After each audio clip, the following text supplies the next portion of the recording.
What's up, everybody? Welcome back to the Peach Basement Show. We got a special guest going on here, independent wrestler JustNeph, and my boy Tommy Special T Frazier, the co-owner of Imperial World Wrestling. Yes, so we're going to be talking independent wrestling tonight, and of course, my man's favorite, Thanos, just on principle. So grab your drinks, because we already got started. Salud. Cheers. Happy Diet Friday. So I'm going to start with you, T. You started your own wrestling firm. Yeah. How does one go about doing that?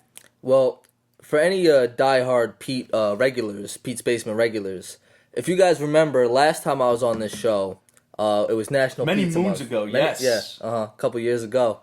I was on because me and Pete did the National Pizza Month together. Yes, right? he saw me eating a slice of pizza every day. In the month of October. Yep. Mm-hmm. So we he did decided that to join in. Yeah. And so we finally linked up. We did a full month together, and I came on the show. We stuffed our faces with pizza, and so next thing you know, I'm a wrestling promoter. So if you can't get the correlation between the two, I don't know what to tell you. I don't know what to tell you. No, I'm a former hip hop artist, and so what I was doing was engineering at a radio station, maybe 4 years ago at the time. And a guy by the name of Logan Black came in because we had a wrestling podcast on the radio station. And so this guy, Logan Black, comes in and they say, yeah, we're going to do like a scripted little back and forth with this guy, Logan Black. He's an independent wrestler. Since you're here, you're going to be involved. And I loved wrestling as a kid, so I was like, yeah, sure, sign me up. Let me know what we got to do. It was god-awful. It was bad. Nobody knew what they were doing besides Logan Black. It was just a bunch of amateurs. But then we ended up, we hit it off, me and Logan, and we ended up becoming good friends. I ended up getting into the independent scene, and the person who owned that radio station who was like my best friend at the time, was my mentor as well. He said, I always had plans of opening up a wrestling promotion, and he had a logo, he had a name, and he had one title belt. So he had three kind of like random things. And he was like, listen, I'm not going to do anything with this. This radio station takes up all my time. You should run with this. Take it. And so that was about 4 years ago. And with the help of Logan Black, he really introduced me to everything. And it spent maybe 3.5 years, just, trying to pick it up off the ground, putting pieces together. And then finally in the past 6 months, things have really come to fruition. We're really getting it going. We got our first show June 29th. Amani Labels, he's my partner now. He helps me out. He's a co-owner, so he's the other co-owner. And we've just we've been full throttle for about all 2019. This has been 3 years in the making. Yeah. Mm-hmm. Wow, I had no idea you were probably about since the last time that I was here. We were chilling here. Yeah. Wow, mm-hmm. I had no idea.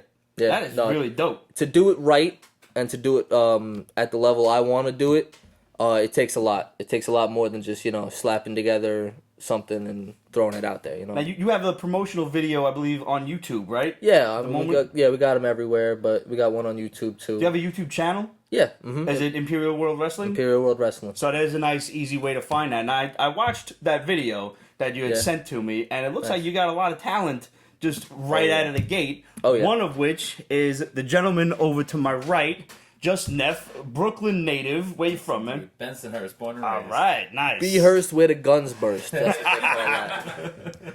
So tell me, man, how does one become an independent wrestler?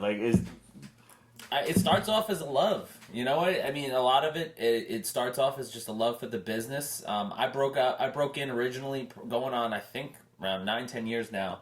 Originally as a manager, and I was a manager, and I was like the Bobby Heenan of the modern day. I was wearing. So you were a dick. I was an absolute dick. I was like, I had people throwing. One time, I had an old lady throw like breath mints at me from the other side of the ring. That's some dreadnought shit right there. You know what? And give me a job. Some of you guys know what I mean. But I did that for a while, and while I was a manager, I started training, and then eventually broke in and became who I am today. That's pretty sick, man. So, you've been at this basically in the indie wrestling circuit for like 10 years now. In total, yeah. I've been wrestling probably around going on 4 years now. but I mean, in the business for a In while. the ring, or like doing like the crazy backyard stuff? Even that's before even I was a manager. I used to wrestle, over in Sunset Park in Brooklyn. We used to wrestle into the train station. Having cops kick us out because they thought we were fighting. So I've loved wrestling for a long time, and it's always been a part of who I was. So is this always a dream, or is this kind of something that like you fell into, decided office work ain't for you, I think office work has never been for me. So, but I mean, honestly, I think it's something we've always loved. The first time we started like wrestling, I was like 8th grade in Boy Scouts. Me and my friends used to go to our Friday Boy Scout meeting, and then we would go after that. We would set up chairs with like cardboard for tables, and we would wrestle after the meetings. And it's been in me ever since. Nice. So, see, I can attest to that because by the time I was in around senior year in high school, my friends and I, shout out to Vinny, Squee, and Ramon, different Squee? Ramon. Yes, we call him Squee. Yep. We used to just put each other in wrestling moves to see what hurt. Like pretty much just submission moves. And the thing I've noticed over the many wrestling moves that I have been put in, the figure 4 hurts the most, I think, as far as I'm concerned. Yeah. Because I just think I can't get that, like, when it's done properly, and even before it's like they lock it in up here. Fuck, man, it really feels like you're gonna snap at the knee. Don't worry, stay tuned in because a couple more of these, and JustNeph's actually gonna put Pete in a figure 4. I was gonna ask, which I mean, at some point this was gonna happen. We were gonna move the tables. It was gonna fucking. Oh no, happen. I'm gonna put you through the table. No. This is the only table in the basement. We gotta spare the table, man. I got a ladder upstairs. Maybe we can have some sort of ladder match or something. I don't know. I'll put like, hey, now that's an idea. Wait a minute. Do you see the hamster just got on the wheel? What if we get like the Pete's Basement Tag Team belt, and I'll put like a comic book on top of the ladder. If you're sponsoring it, we'll make it happen. We could possibly work something like this out. Yeah, Everybody in the audience is like, how do I get in on this shit, yo? A couple more of these, and Pete's gonna be part of my creative team by the end of the night. I'm gonna wake up in the morning like, fuck, what did I do? Bro, I got all these storylines booked. You seen John Cena with that spin kick shit, right? You know I got that on lock. So. Oh yeah. Oh yeah. Oh, come on sure. now, you know. All right. So while we're on the subject, every wrestler has their signature move. Are we allowed to know yours, or do we gotta wait for the show on the 29th? Oh no, listen. I think that for me, I'm like you. Check every social media. I make it very evident that I come with a toolkit. Okay. You know what I mean? For me, my finishing move above all else. What does every problem have? A solution. So my finish is the solution. When I put people away with that, they stay away. And if I don't happen to break it out given the circumstances, because the thing is, I'm a chess master. That's what I come to the ring with. Everybody's got weaknesses. Everybody's got vulnerabilities. Everybody makes moves. I'm always trying to think 2, 3, 5 steps ahead. So if it's not the solution, I got the capture kick. And the capture kick will literally kick your soul out of your body. Okay? And if I have to, and I feel like the mood is right and everything links up, and I gotta make you tap, that's where the Infinity Lock comes in. Oh, you'll figure that out soon enough. And the Infinity Lock is inspired by the Mad Titan himself, so you know that it has something behind it. I'm looking forward to seeing all of these, and possibly being put in at least one of them before the night is through. We shall see. So now you are obviously a comic book fan, because otherwise you never would have heard of the Pete's Basement Show in the first place. How did you first get started on Thanos? Thanos actually happened, so it probably happened, I want to say, a little after the MCU started. Before Thanos was even a thing. I had always been into comics, and certain characters always jumped out at me. Moon Knight was always a character that jumped out at me. So certain characters, that's a good one. Yeah, like I've always liked the popular yet obscure characters that like have some deeper meaning. And I remember reading the Infinity Wars and reading the original like Infinity Gauntlet coming out, and Thanos just like I was like, yo, he is so badass. Like everything about him, and like he's like layered. There's like layers to him. He's not just like bad because he's bad. You know what I mean? And I fell in love with him. And as I started collecting some of the, the stuff that they had from the comics, that's when like his started appearing officially in the MCU, and like his stuff started coming out. And then at that point, I decided that I had to have everything Thanos. which to me is a feasible collection. It might take me a little while. so, yep. But it's not like I'm trying to collect Spider-Man or something. Like, right. I can run out, and when I do, then, I'll retire happy. You've got a few big war horses. Right, yeah. Iron Man 55, the first appearance. Yep. The Sideshow statue, of course. Everybody knows that one on the throne. Excuse me. I saw that in person at Midtown Comics, and it's just... I wasn't totally wowed by it until I saw it up there, and I'm like... Yeah, it's the sight. Yeah, it really is. And I mean, there's a few Bowen statues as well.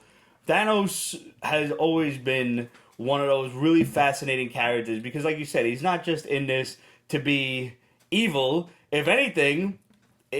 He is the embodiment of all of us, because who, at least in the comics, who has never been in love in their life? And I mean, who has never loved the wrong woman in their life? You probably shouldn't have fallen in love with death. Right. Maybe that was probably doomed for the rest of the entire universe. Right. Yeah, there's pretty much nowhere to go after that. No. There's really nowhere to go. My ex's death. Yeah, exactly. I'll admit to that. It's like, you really need to bring a lot more to the table, and I just don't think it's going to happen. So now, you said you've been into wrestling your entire life. Right. Who were some of your inspirations growing up? Who were some of your favorite wrestlers? So I think for me, my Mount Rushmore of guys that I've always looked up to would be first and foremost The Undertaker. Okay. He was as a kid, I was a Hogan baby, because 80s are running wild. Yeah, of course. So I have those. Take your vitamins, brother. Right, exactly. So I was a Hogan baby, but Taker was I think where I was coming into my own. I was like, oh man, there's something about him. And I remember being a young kid playing wrestling games, all I ever did was create the creator wrestlers. They were always dark characters that were part of Undertaker's army. Every one of them. So he was one that stood with me from the beginning. Him and Jake the Snake. Jake the Snake I loved. There's an attitude to him. There's a tenacity to him. There's an aggressiveness. And I always loved that. And then as I got a little older and I watched a little more wrestling, Hayabusa and Jerry Lynn. Those are my go-to guys for everything that I love.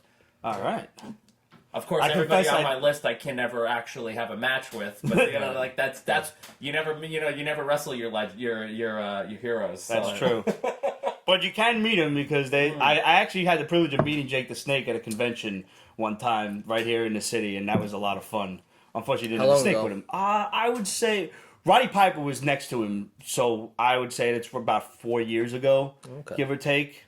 And he was super cool and really tall. He's really tall. Yeah, he's a professional wrestler. If you guys know anything about Jake the Snake, he's a very inspirational tale. The man dealt with a lot of substance abuse, and he bounced back from it all. That's why I asked, because about 4 years ago was probably around the time where he was. I think he had the DDP yoga. Yeah, and stuff he had just come out of a hole, and he started to do appearances again.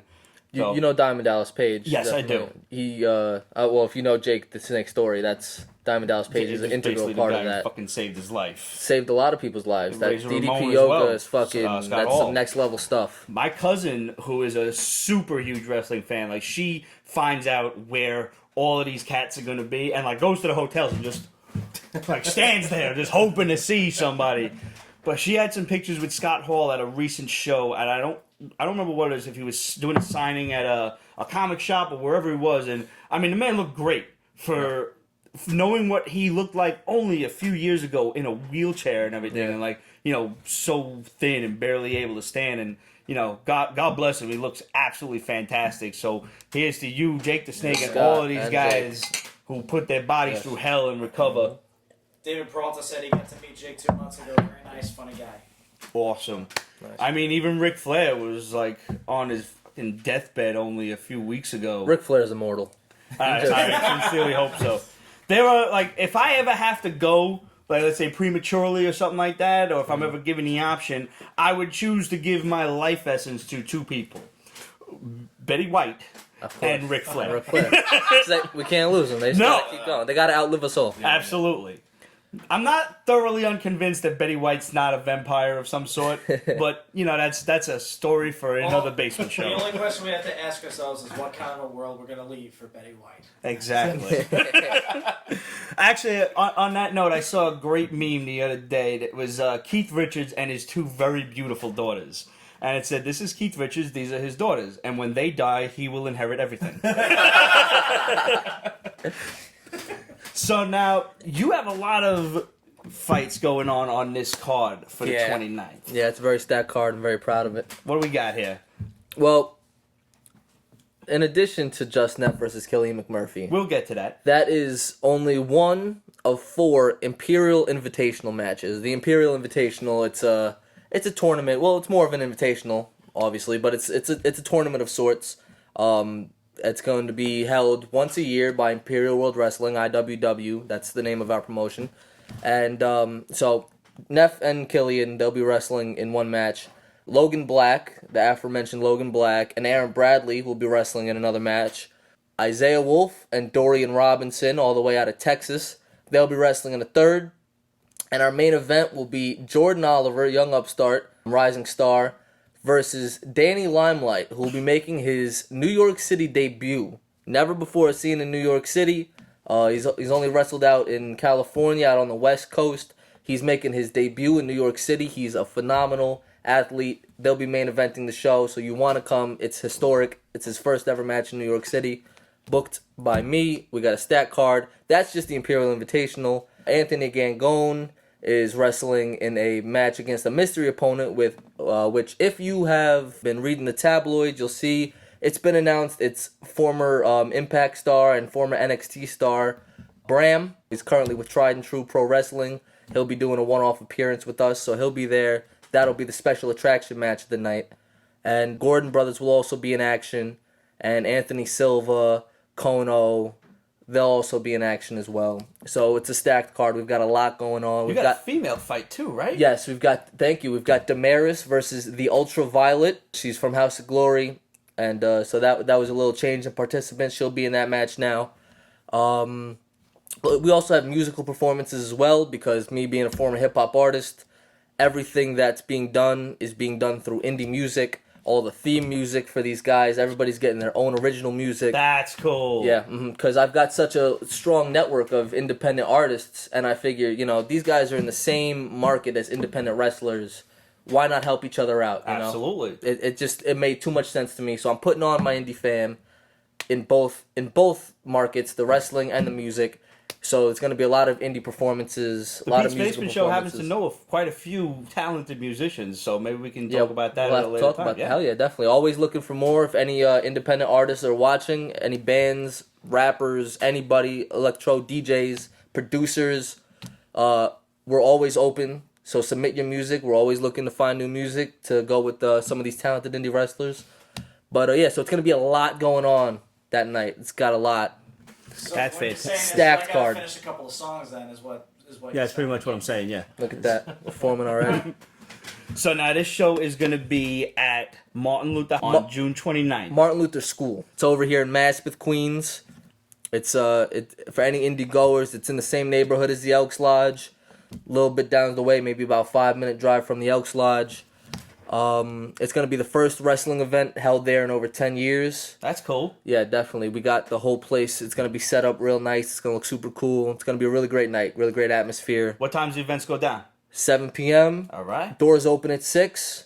And we're going to have a meet and greet with Bram. That's going to start either at 5 or 6. That'll be announced. So for information on that, follow us on social media. Facebook, Imperial World Wrestling. Instagram, Imperial World Wrestling. Twitter, IWW_wrestling. And then our website, which is like anything you need to know, is ImperialWrestling.com. Imperial World Wrestling everywhere.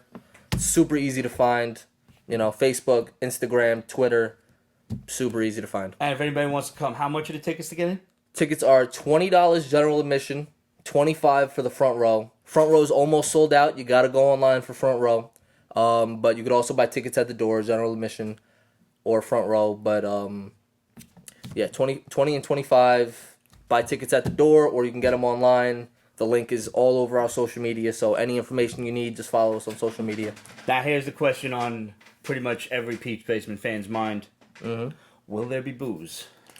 There will not. All right. Yeah, big boo on that. That's understandable. I understand. It's It's a school. school. It's a Well, school, that's right. why I had to ask. Mhm. So, But you know there- what I that mean- means for everybody. But there will be concessions. I mean, just no booze. Right. You know what I'm saying? There's going to be snacks. There's going to be plenty of refreshments. Is it all ages? All ages, yeah. All ages on the show. Mm-hmm. So what that means is, do all your boozing before and after. So now you have a match against this dude, Killian McMurphy. That's right. Who's this cat? He is the shooter. The shooter, Killian McMurphy. And I hope you're watching, Killian. The Shamrock Shooter. I hope you're watching. I hope you and your Shamrocks and everything you got planned are watching. Because the truth of the matter is 6/29/19. That is the date that the war will begin. I'm not coming to the show to put on a great performance and let it be there. No. This is an invitational. This is a chance to prove myself. This is a chance to show Imperial World Wrestling and the world, as mentioned, that the strategist has arrived. And Killian, you are the roadblock. Now, the thing is, I've seen what you can do, Killian. You are aggressive. You are tenacious. You are a pit bull. Well, he's Irish. It just comes out. He has one of these and it's done. And all the more reason for me to be studying his tape like a hawk. Every move, everything you do, the way you blink. I've been studying you. Because no good chess master goes into a match having never seen his opponent's way, the way he thinks, the way he moves, the way he breathes.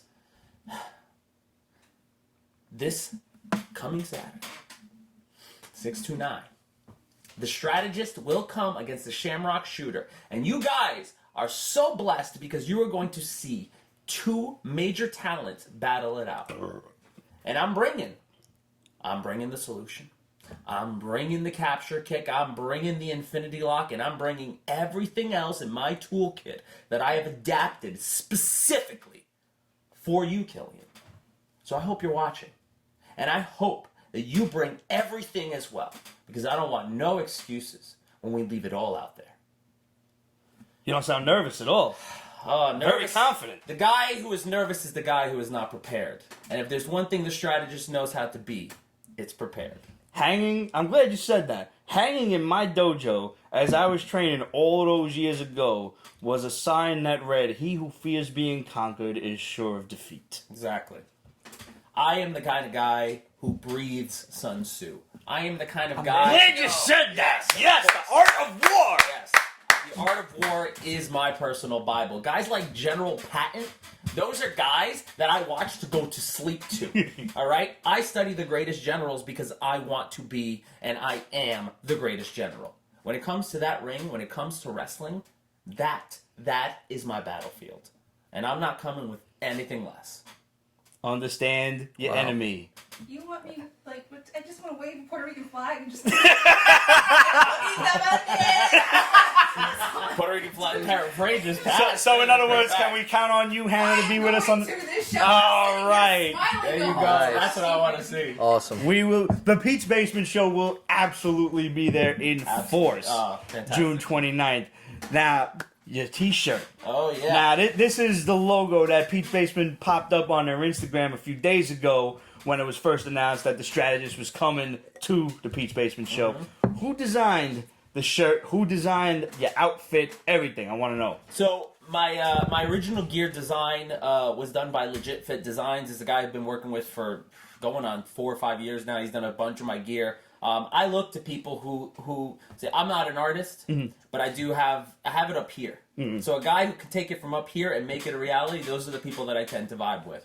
And so I had this guy design my gear, and I had it made, and I've been rocking it, and the chess pieces represent the strategy because that's what I am. As far as the Simpsons reference, I've been a Simpsons fan. Obviously, I'm born in '86, so I've been a Simpsons fan a good hot minute.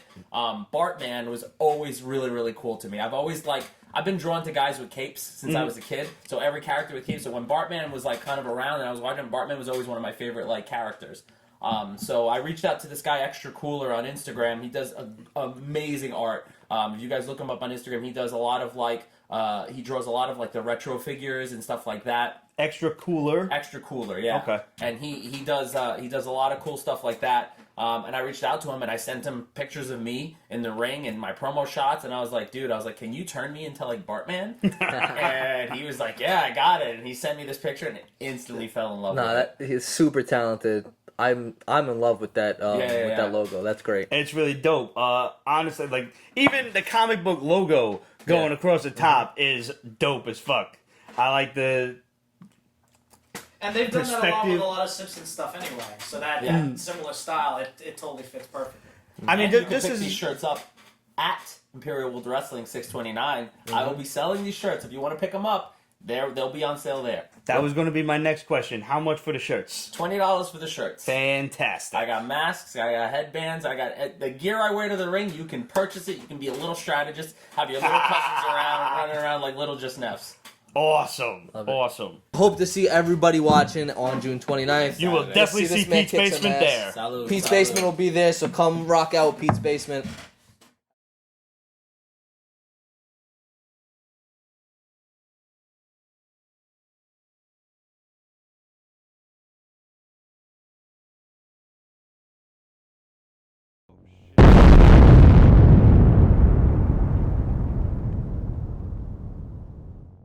All right, so speaking of T-shirts, nobody comes to the Pete's Basement show empty-handed. So I'm reaching back here, and I got some T-shirts for you gentlemen. Nice. We have this one for Neph. Got the Pete's Basement logo rocking. Awesome. Yep. And T, you said a few sizes larger than Yeah. that. You know, it's funny, too, because I work with a bunch of wrestlers, and we work with merch, and they all like their stuff tight. So they're all bigger than me, ordering mediums, and I got a beer gut, so I'm the smallest one in the group asking for extra larges. It's always ironic. but Listen, yeah. bro, listen. Yo, Fat Thor inspired me. You know, I loved it. I know there was a lot of hate for Fat Thor, but Fat Thor was like exactly what I needed for that movie. yeah. All right, now the thing is, I could put you in the Infinity Line, All right. but then you would regret it every day of your life. Fair enough. What I'm Sounds gonna do is horrifying. I'm going to give you the basis of a good submission that I grew from Taz ECW. Used to have a Okay. submission called the Taz Mission. All right. All right, so I'm not going to lock it in That's because I fine, don't feel it's like fine. having Pete pass out in his basement. Oh, I do But love you- a good sleeper But hole. you would want to lock this arm, this hand, and when you press upon the head forward, Uh-huh. that would cut the blood flow. Yep. And if I was to go like this, Go ahead, go. Pete from Pete's Basement, do you submit? I don't want to go. I love a good blood show. I didn't want to go. Blood chokes are the best. Pete's Basement. This strategist has arrived. He has. And man, that was a good one. We'll see you guys June 29th. Wonderful. That was awesome, bro.